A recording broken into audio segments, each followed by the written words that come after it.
Well, good morning. Yes, it's me, Kenny Polcari, your host of the party. And today is Wednesday, May 21st, 2025. And yes, I'm back here in Florida after spending a couple of days up in New York. I was filming my Trader Talk podcast on the Yahoo Finance channel. It drops every Wednesday. We're going to get another one today at around 12. But anyway, here are the things that you need to know today.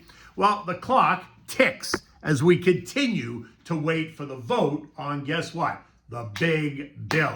Stocks are under pressure, yet gold is up, bonds are down, and oil is up. Here's the trend line. That's going to be important. Tensions are building in the Middle East as Israel considers taking out Iranian nuclear sites. And what do we have for dinner tonight? Well, times are tough, so we're going to have the spaghetti alla Poveriello. We'll get to that in a moment because it's the poor man's spaghetti. Look, I'm joining Stuart Varney this morning at 9 o'clock on Fox Business, so make sure to tune in because it's always a good time. So TikTok. And TikTok, you can hear the clock ticking as we move through the week, awaiting the big vote on the big bill. And that is going to be really the next catalyst for the markets, even more so than the eco data as we move into the long Memorial Day holiday weekend, which starts on Friday. So Monday's a holiday. Won't see you then. We'll see you back on Tuesday. The word is that our elected officials pulled an all-nighter last night as they try to iron out the details as if we're supposed to all be impressed. Speaker Mikey Johnson saying that no one is going home until this gets done. Oh boy, this is going to be interesting. No one wants to be in D.C. over the long holiday weekend, so let's see what happens today. While the clock ticks, stocks took a breather, which really isn't a surprise considering the explosive move, $8.6 trillion in added value off the recent lows last week. At the end of the day, we saw the Dow lose 114 points. The S&P was down 23. The Nasdaq lost 72 points. The Russell added 1 point. The transports gave up 155 points. The equal-weighted S&P lost 23, while the Mag 7 gave back 160 points. Bonds continue to come under pressure as investors focus on the ongoing deficit spending, and that sent the TLT down 0.7 and the TLH down 0.5%, leaving both of these bond ETFs negative on the year, down 2.1% and down 0.9% respectively.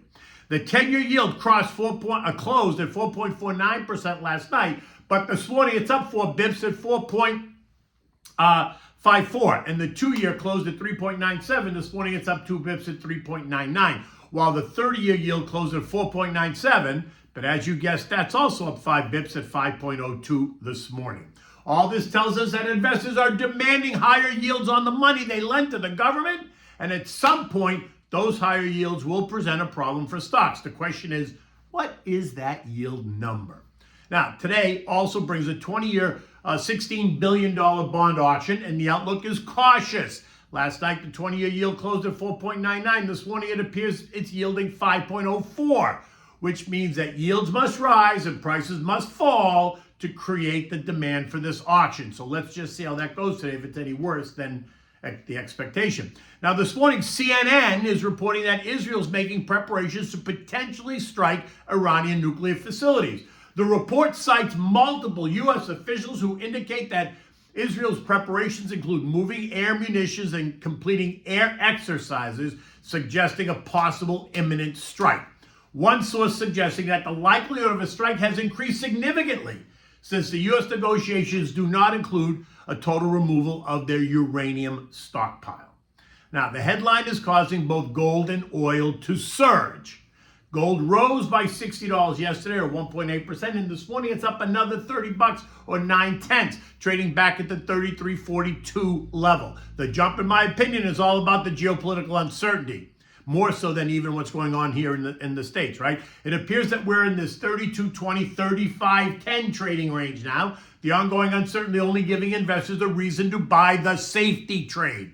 In addition, I think the markets, stocks, bonds, and gold are taking into consideration the latest comments by JP Morgan CEO Jamie Dimon, which were very cautious.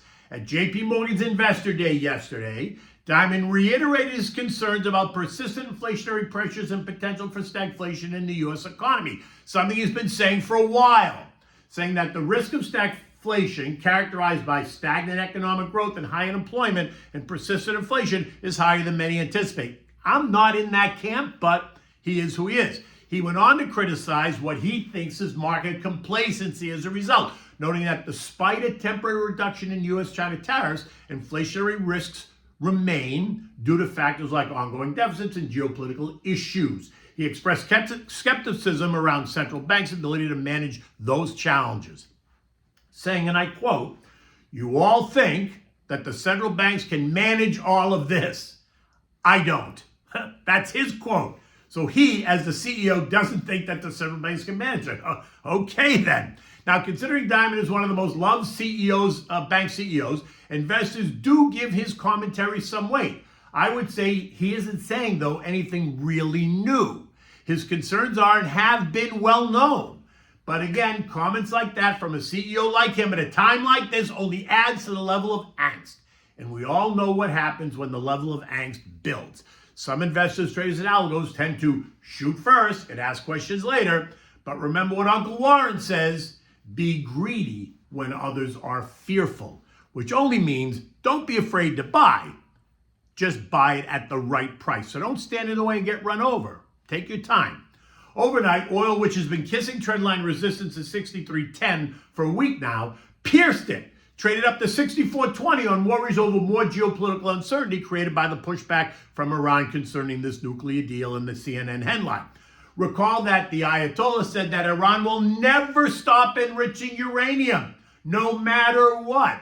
And we all know that's really not an option for the rest of the world. And so we will continue to put sanctions on their oil, and that will take supply off the market, and that will send prices higher, as well as kind of just as geopolitical tension.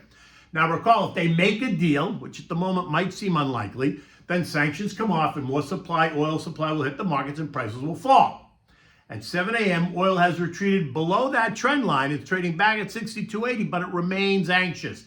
So let's see how it trades and how it closes today. A close above 63.10 will put us in a new trading range, 63 to 66 or so. A close below that will keep us in that 60 to 63 range, but it's very, very kind of anxious. U.S. futures are all lower this morning. Dow futures down 430 points. S&P is down 46. Nasdaq down 180. The Russell down 29 points. Again, remember what I've been saying. The volatility is far from over. The VIX is up 5.5% this morning, bumping its head right on the trend line. A push through will see the VIX spike higher and stocks will come under even more pressure. The S&P closed at 59.40 last night. Trendline support's down at 57.70, or 2.8% lower from here, a level that I think is going to be tested. But remember, we did create a gap at 56.90, so if we fail to hold at 57.70, then I suspect that it's going to get down and fill that gap, which, by the way, wouldn't necessarily be a bad thing. And if tensions in the Mideast heat up and gold and oil trade up, expect stocks to trade off. In the next 2 days, we're going to get the vote by the House, the manufacturing and services PMIs, existing home sales, and the Kansas City Fed manufacturing survey. Friday brings us new home sales, Kansas City Fed services and building permits, and then it's the long Memorial Day weekend. European markets are all lower. UK inflation printed higher than expected at 3.5, higher than the 3.5% that was expected, and that is not helping the mood. Then you're going to add in Middle East tensions and you get lower stock prices. The group, the Eurozone, all down between 0.25% and 0.7%. So in the end, you got to stick to your plan. You got to remain resilient. If the action is continuing to make you nervous, then feel free to call me for a free, no obligation portfolio analysis. Happy to do it for you. 561-931-0190, or you can certainly get me on the website, slatestone.com. Now, what do we have at dinner tonight? We're having the spaghetti alla Poveriello. It's poor man's pasta. It's a simple dish, represents difficult times. You don't need much to make this dish, and you're not going to find it in any restaurant. For this, you need 5 eggs, a half a pound of spaghetti, butter, salt and pepper, fresh grated pecorino romano cheese, and a ladle of the pasta water, which you know are tears of the gods. Start by bringing a pot of salted water to a rolling boil, drop in the pasta, cook it till it's al dente, 8 minutes. While that's happening, grab a saute pan, add in a dollop of butter, let it melt. Now crack 4 eggs and fry them. Do not flip them. Leave them sunny side up, season them with salt and pepper. When the pasta is done, take it right out of the pot, add it directly to the saute pan, right on top of the eggs, add in a ladle of the tears, right, of the pasta water. Turn the heat off, add in 2 handfuls of pecorino romano cheese. You can add more if you want. Stir it now, breaking up the eggs and mixing it all well, making sure that you create this creamy, cheesy consistency with the broken eggs in there. When you're serving it, serve it in a dish and then top it off with another fried sunny side egg on top so you break the yolk and it creates more cream. It's simple. The whole thing might cost you $4.